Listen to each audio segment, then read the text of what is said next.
À présent, nous passons à la fameuse mitzvah de la lecture de la Megillah, qui est pour nous une obligation. On est obligé de lire la Megillah, ou au moins d'en écouter la lecture, à partir d'un lecteur qui sait lire dans un parchemin, la veille au soir et le matin de Purim. C'était le cas hier soir et aujourd'hui.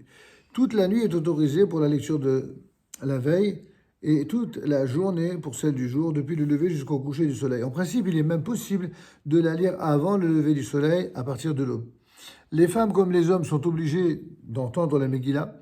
Et afin de donner à la célébration de Purim la plus grande publicité possible, on se réunit hommes, femmes et enfants à la synagogue pour écouter la lecture de la Megillah. On interrompt l'étude de la Torah pour la lecture de la Megillah. À plus forte raison, toute autre mitzvah de la Torah doit céder le pas à cette lecture, à une exception près, l'enterrement de ce qu'on appelle un met mitzvah, l'enterrement d'un mort qui serait abandonné en plein champ, appelé, je te rappelle en hébreu, met mitzvah. Dans ce cas, le respect qui est dû à la dignité de la personne humaine a la priorité sur la mitzvah de lire la Megillah. Enfin, celui qui entend la lecture de la Megillah, il a rempli son devoir comme s'il l'avait lu lui-même, mais seulement à la condition toutefois d'en avoir entendu chaque mot et distingué chaque mot. C'est pourquoi il convient d'écouter la Megillah de quelqu'un qui sait la lire vraiment, comme il en existe parfois, mais pas toujours. Il faut faire très attention. Il convient, c'est ça. Donc, celui qui écoute, n'est-ce pas, la lecture faite par l'officiant, suive celle-ci sur une Megillah en parchemin, écrite par un sauveur compétent, et qu'il la répète à voix basse, mot pour mot avec le lecteur. Néanmoins, celui qui écoute en suivant sur un texte même imprimé, il a quand même rempli son devoir. On n'est pas tous obligés d'avoir une Megillah cachée avec parchemin, au moins que celui qui la lit et qui acquitte les autres, lui doit évidemment lire dans un parchemin. Avant de commencer la lecture, l'officiant a l'habitude de déplier la Megillah en mettant les feuillets les uns sur les autres et de la tenir en main ainsi dépliée comme une lettre. Bon, c'est un minhag qui est très répandu. C'est pas obligé de le prendre au pied de la lettre. Le tout, c'est juste de la déplier au fur et à mesure. On n'est pas obligé de la déployer entièrement. Car la Megillah est appelée tout simplement Igeret, missive. Une Igeret Purim, comme on le voit au chapitre 9, versets 26 et 29. Mais on aura soin de ne pas laisser traîner par terre les parties déjà lues, ni de les laisser suspendues en l'air. C'est pour ça qu'ici, par exemple, on le met sur la teva et on déroule. Au fur et à mesure, on continue à dérouler tout en le laissant ici. Les 4 versets de la Megillah qui marquent les étapes décisives de notre Yeshua, de notre salut, c'est au chapitre 2, verset 5, chapitre 8, verset 15, chapitre 8, verset 16 et chapitre 10, verset 3.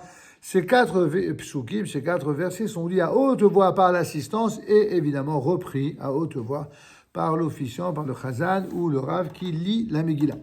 Arrivé au verset 1 du chapitre 6, il est dit « Cette même nuit, le sommeil fuyait le roi. » etc. Le lecteur va élever sa voix avec solennité, et c'est là que le miracle de Purim se manifeste dans tout son éclat, lorsqu'on rappelle l'événement historique qui a marqué l'histoire et qui depuis a traversé l'ensemble des générations et nous a portés vers le jour que nous connaissons aujourd'hui.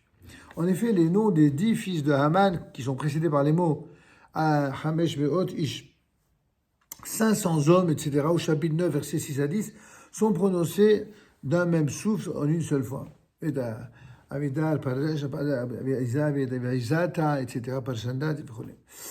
Et tous les noms des 10, pour faire voir que simplement ces 10 fils de Haman sont morts à la même minute. Ils ont été tous pendus haut et court, exactement comme Haman. Exactement, certains ont fait le parallèle avec Eichmann et tous les nazis qui ont été jugés à Nuremberg et qui étaient également au nombre de 10 qui ont été pendus haut et court, exactement comme Haman et comme tous ces suppôts de Satan qui ont fait du mal aux Juifs et qui voulaient exterminer le peuple juif. Dieu leur réserve toujours le même sort. Certains versets où il existe 2 versions différentes dans la lecture d'un des mots sont répétés une deuxième fois dans la deuxième version. Vahi be'omram elav, vahi ke'omram elav, c'est ainsi notre usage que nous suivons. Alors, qu'en est-il des bénédictions sur la Megillah? Celui qui dit la Megillah, qui lit la Megillah, il doit prononcer avant la lecture 3 bénédictions, 3 brachot. Anik la Megillah, Sha'asanissim lavotenu et She'echeyanu. Il doit les dire à l'intention de toute l'assistance et celui qui les entend répondra Amen. Il suffit que tu regardes la Megillah, tu vois les 3 brachot. Mais il aura soin de ne pas interrompre au milieu de la bénédiction. Alors ça, c'est par contre pour nos frères ashkénazim ou irakiens qui ne font pas l'interruption par Baruch Hu Baruch Shemo. Chez nous, les Juifs d'Espagne et d'Afrique du Nord, on répond Baruch Hu Baruch Shemo, tel est le minhag attesté par tous les grands maîtres d'Israël. Et évidemment, il n'y a pas lieu de changer notre minhag, comme chacun le sait, bon, sauf la propagande de certains, mais en tout cas, nous répondons Baruch Hu Baruch Shemo, c'était le minhag de Baba Saleh, c'était le minhag de Rabbi Shalom Messas, c'était le minhag de mon père, de mon oncle, de tous les grands Talmid Chachamim d'Afrique du Nord. Ils répondaient Baruch Hu ou Baruch Shemo et ils demandaient ainsi à tout leur kahal. C'est ce que nous faisons nous-mêmes dans notre communauté. Donc, An Mikra Megillah, première bracha. Deuxième bracha, je répète, She'a Sanissim, la votez-nous, etc. Troisième bénédiction, She'He-He-Yanu. N'est-ce pas? Nous voyons que la lecture achevée, l'officiant dira la bracha à la fin de la Megillah. Hara vetrivenu, suivi du piyud. Ashereni, ça c'est d'autres qui ont un autre usage. Nous on fait un autre piyud, mais on le fait au début. Purim lanu Hashem bahad banu, c'est ce qu'on a fait nous-mêmes hier soir. Avant la lecture du matin, on dit les mêmes bénédictions. Certains ajoutent le Shechianu comme la veille au soir, d'autres ne disent pas Shechianu. Chacun selon son minhag. Et on la dira également à l'intention des 3 autres mitzvot de Purim. Et on ne fait pas le Shechianu uniquement pour la mitzvah de la lecture de la Megillah, mais on dit également pour la première fois qu'on va faire la mitzvah de Matanot Laïvenu, de Mishloach Manot, ainsi que le festin de Purim. On inclut dans son intention, dans le fameux Shechianu, pour toutes les 3 autres mitzvot.